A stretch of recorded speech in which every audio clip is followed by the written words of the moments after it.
we just got off the practice field. I'll let Coach start it up with a few comments, and then we'll open it up to the Q&A. Yeah, not a whole lot to talk about in the comments. Practice 8, I think our guys went really, really hard, tried to at least. We know that we've got to work ourselves into game shape. Took about in the low 40s in terms of snaps for both the 1s and 2s, about 12 to 15 with the 3s.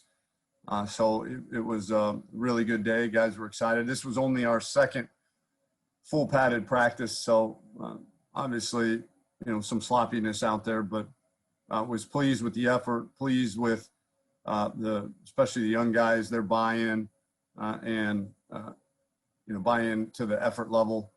And, overall was a really good day. Questions?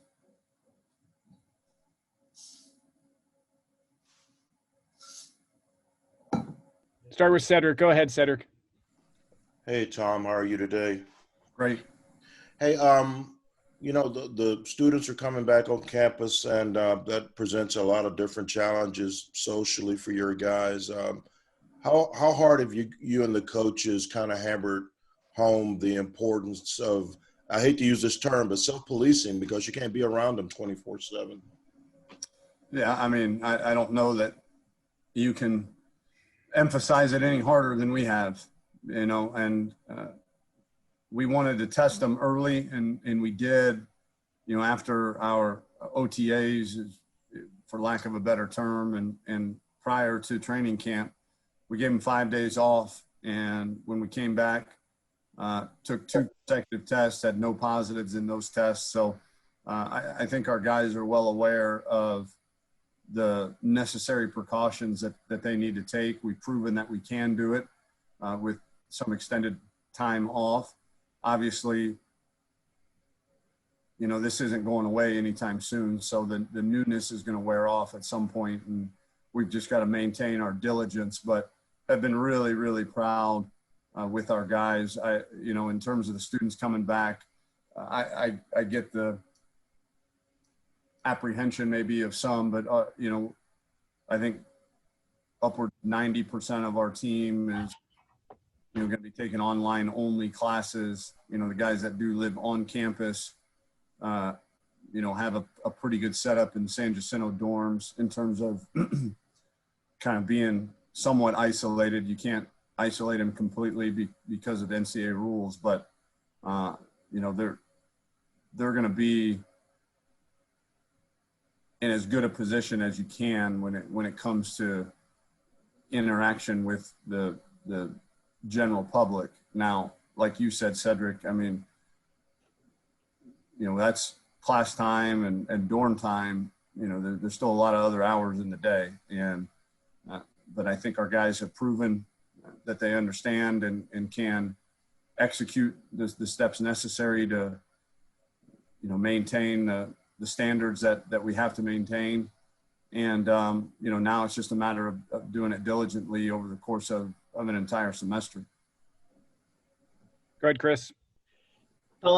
Did you notice when the Big 12, and granted you only had a few practices in, but when the Big 12 announced that it was going to move forward and put out its schedule and things seemed more real and less speculative, did you notice a change in the team? Did practice have a different energy? Because as much as guys want to go hard from the beginning, I wonder if it was a little harder because they didn't know if this was all for naught. Did you notice a change when the announcement came from the Big 12 and things kind of ramped up a little bit?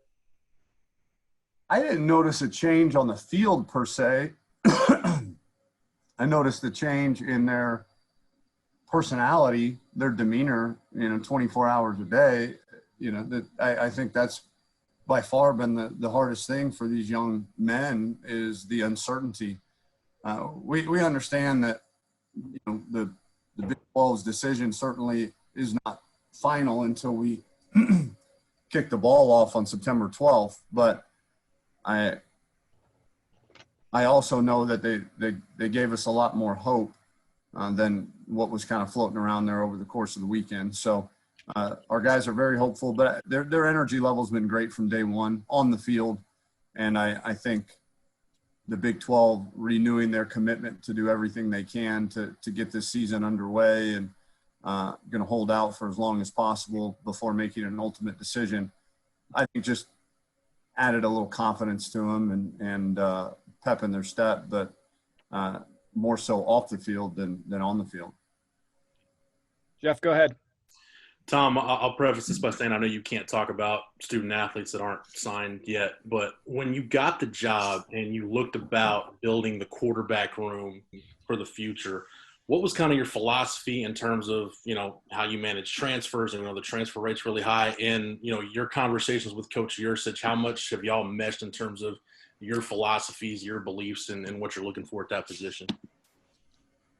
Yeah, I'll answer the second part first. Mike and I, throughout the interview process, if that's what you want to call it, I mean, that was a big topic of discussion, and we found out very early, the things that we value are very much aligned, and there was no issue with either of us in terms of the things that we feel are extremely important in that position to win at a championship level. We were very much in lockstep. There was really no discussion. It was a matter of communication and making sure, not making sure even, but just understanding that we both agreed on, the things that are necessary. And, really, I don't know that you can ever manage, the transfer issue. You got to bring in guys that you believe can start at an elite level and help you win championships. And we feel that we've done that, and, let the best man win. And sometimes, these guys have to understand that there's a manner of patience that's involved at that position too. And I think for the most part, the elite of the elite understand that. They've been playing this position for a long time, and they understand that for the most part, you're only going to jog one guy out there for any extended period of time. And so, every single guy that we've recruited, signed, committed, whatever stage that we're in their recruitment, they all understand the level of competition necessary at that level or at that position, as well as, the quality of player that we're going to continue to bring in at that position. And they're all eager to compete, because I think they also understand that iron sharpens iron, and when you're competing against the best of the best, it makes you bring out the best in your game as well. Ryan, you're up. Yeah, hey, Tom, two things. Easy one and then a bigger picture question. Has anyone from the Big Ten or Pac-12 contacted you guys wanting to transfer immediately because their leagues have been shut down? No. No? Okay. And then would you take them if they did? Well, we've only got a couple scholarships, so I think a lot depends on what the NCAA says our numbers can be, what position those players are, but we'd be open to discussing it, certainly. Okay. And then secondly, I was hoping you could take us inside the locker room and let us hear a little bit of your speech to the guys, because, pandemic or not, if you guys are going to play, I mean, you internally, y'all expect to win. And just what have you told the guys about the importance of, listen, you're going to have a season. They're going to have the championship game as of now. What is the importance of everyone putting their best foot forward and trying to win a championship? I think you took the words right out of my mouth. They're going to hand out a Big 12 championship trophy at the end of this season as it's currently scheduled. I think we all need to preface it with the asterisk. But our guys understand that it hasn't been difficult. I got to be honest with you, Brian. I mean, these guys are eager to play. They understand that this inconvenience is not unique to the University of Texas. And I think that calms a lot of apprehension and frustration, because we realize that we're doing the same things that everybody else in the country and are held to similar standards to everybody in the country. So our job is to make sure, I think it's been said by many people, but I'll say it again, the most mature, level-headed, rule-following team are going to be the ones that have the best opportunity to win at a very high level this season. And our guys are completely bought into that fact. And, there isn't a whole lot of motivating other than, prior to the Big 12 announcing their plans to move forward in an attempt to start the season, there was some, as with any massive uncertainty, as we had floating around over the weekend, there was a lot of guys, that needed some talking to, some assurances that this was going to be okay, and that they didn't have to play if they didn't want to, if they felt uncomfortable, certainly. But also if they did play, what was required of them if they chose to play. And for the most part, our guys have bought into that, and it shows in their effort and attitude on the field. Go ahead, Anwar. Coach, kind of building off of Brian's question to you, you guys have had such a, crazy off season where you haven't had to have spring practice, right? You're doing Zoom calls for months, and you're just getting the guys back. You just find out this week, obviously, that you might play. So what then becomes your definition of what's a successful season look like when you consider all the things? And I know you don't want to put a number to it, and so I know you don't like wins, losses, but you always talk about competing for championships. But I'm just kind of curious as what becomes your definition of success when you consider everything you guys are dealing with. From now until whenever we leave here, hopefully even after we leave here, the standard for success around here is competing for and winning Big 12 championships.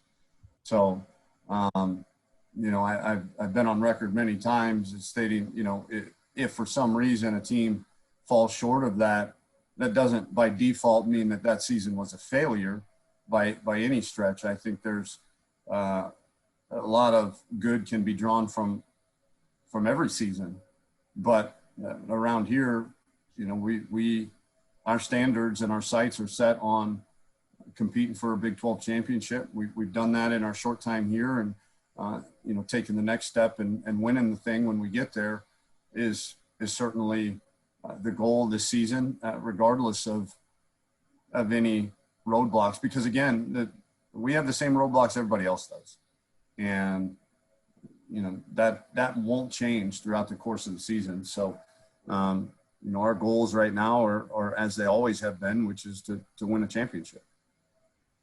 Chip, you're up.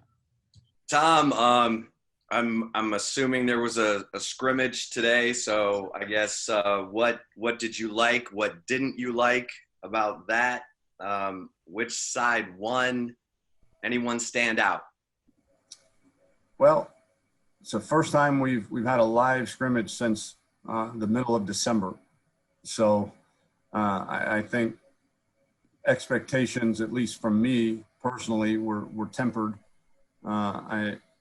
I know what first scrimmages of fall camp usually look like, and I also am well aware of the lapse in actual reps that we've had leading up to this one. So it was sloppy. The effort was great, and that's the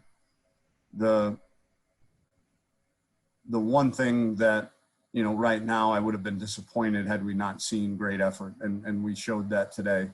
But too many some false start penalties, pre-snap penalties from the offense, a couple pass interferences on defense that were a bit sloppy. But other than that, the offense had some success, scored a couple touchdowns on with the ones and the twos. The defense had a few 3-and-outs and an interception with the twos. And so I think it was very balanced. The defense wound up winning it. I think more so because the few pre-snap penalties kind of doomed the offense from not just a losing a point standard or losing a point area, but also getting behind the chains and not being able to make first downs on some of those drives. But was very pleased, like I said, with the effort. I thought the defense flew around, was very physical, and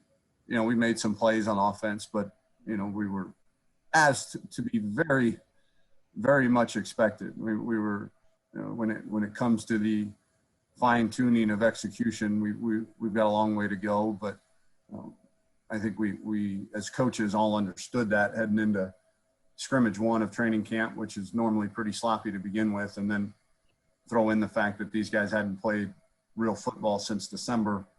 And, we kind of knew what to expect, and I was just really happy with the effort. Are you impressed with the young guys so far? Anyone standing out? Really impressed, to be honest with you. This class has done a great job of assimilating to our culture. They have absolutely shown flashes, almost all of them individually, which as a group gives you a tremendous sense of hope and encouragement for the future. And individually, Troy O'Meary's had a really good camp thus far, and Bijan Robinson has as well on offense, on defense. Not necessarily a new guy, but Montrell Estelle has definitely had a good 7 or 8 days. The usual suspects in terms of veterans. I'm trying to think of young guys on defense. Alfred Collins showed up a few times today. Vernon Broughton has shown up. I think our 2 young linebackers are going to be really good players here someday, and Jalen Ford and Jaden Hullaby. And, Jade Barron has had some flashes as well. So, but overall, the entire group of that class has done a really, really good job thus far through 8 practices. So real quick one, as far as the 85 scholarship count, do y'all know where y'all are at with that number right now? I think 82 or 83, somewhere around there, Joe. And then you mentioned last week about how you're trying to you have to prepare 80 to 90% of your roster for play this year. What does that look like as far as coaching skill players, and then also as far as coaching guys in the trenches, even if they are freshmen, for getting ready for game reps this year, even if they maybe anticipated, a couple months ago having a red shirt? I think it's just a matter of being cognizant of it. And, for me, we have repped the threes, the third group, more in these first 8 practices than we ever have. And as a whole, where it's, 1's up, 2's up, 3's up. And then a lot of those 3s are getting rotated in with the 2s. And so I think really 2 main ways, Joe, the one being myself as the head coach being cognizant of the fact that we just need more blocks of just time devoted to the third group. But also the second part of that is making sure that those guys rotate in with the 1s and 2s, because the 1s and 2s need it too, because of the, us not quite being in the shape that we're used to being in this time of year. Those guys have gotten some very valuable reps. Steve, you're up. Coach, good to see you. Just a quick question, piggybacking on Joe's, about you guys break down the camp into like segments about how you want to get this done at the first part of the practice, this part as the first part of the fall workouts. Has that changed any, Coach, with this stuff? I know you said you're being kind of tolerant with the guys with the scrimmage this time. Has your expectations changed? Have y'all's scheduling about those things changed as you get ready for the season? The segmenting of them has not. Obviously, you're going to start with your base offense and defense. You're going to progress into situations, 3rd down, red zone, 2-minute, 4-minute, stuff like that. It's where throughout the camp those are coming. We've extended our start date by what looks like is going to be at least a week. And so we've got a little bit more time to to take this first part of training camp a little bit slower in terms of the amount of volume and workload that we're putting on our guys. You know, our vision is to kind of get through this week and next week, and knowing that that's right around 2 weeks and a couple practices. That'll leave you 3 weeks until game one. Give the players a couple days off, catch their breath. And when I say off, I mean off, no meetings, no nothing. And then come back with about, 2.5 weeks left, and, spend the first couple days, kind of getting back up to snuff, and then, preparing for our first opponent. So again, the sequencing is the same. It's where throughout the duration of camp are you getting this work in, and based upon the fact that our season has been pushed back by at least a week, we've been afforded the luxury to kind of take this early part of camp a little bit slower. And then how is the competition through these first, few practices for Devin's old reps, and what do you like for the guys competing for reps in the slots? Yeah, I mean, anytime you got to replace a guy that was as coveted as Devin was in the National Football League, that is a tall order. But we're really excited about Jake and Jordan Whittington. Those guys have had tremendous camps. We actually voted on the leadership council this season for the first time. Let the players choose their representatives to kind of as a lesson, if you will. We're really pushing our guys to vote for our public offices, and so we thought it would be a good lesson to vote for their team representatives as well. And the reason I bring that up is that Jake Smith got voted on that leadership council as a guy that has been here, right around a year, just got here last June. And so, the kids really look up to him. He's doing a great job leading. And then Jordan Whittington is a heck of a player and worker himself. So I would imagine if the season started today, those guys would, be somewhat of a committee there in the slot, try to keep those guys fresh, but knowing that both of them are very, very capable. Last one, Jeff. Tom, kind of going back to Joe's question about depth and numbers as it relates to the offensive line, do you anticipate a competition for that backup center job, I guess, with Graffiti and probably Jake Majors, and then filling out, the guard and tackle spot probably on the right side of the offensive line? Just how many bodies did Coach Hand and you guys as an offensive staff plan on working there to try to get that thing sorted out? Yeah, yes, Graffiti, as it stands right now, would be our backup center. Junior Angulau has taken snaps there. And then as far as, I think it's pretty safe to say that, Kerstetter, Angulau, and Cosme are pretty, barring a meltdown on their part, are pretty solidified as three guys, of the five. And then the other two will be some combination, in my opinion, of, Christian Jones, Denzel Okafor, Isaiah Hookfin, Tyler Johnson, Willie Tyler, and Reese Moore. So there's a lot of 6 names for 2 positions. So a lot of guys playing different positions. Okafor is playing both tackle and guard. Hookfin is playing both tackle and guard. Willie Tyler's even getting some reps at tackle. So that one will go the distance, I would imagine, for a while here to make sure that we get the best 5 out there. Thanks, Coach. Appreciate your time. All right, guys. Thank you.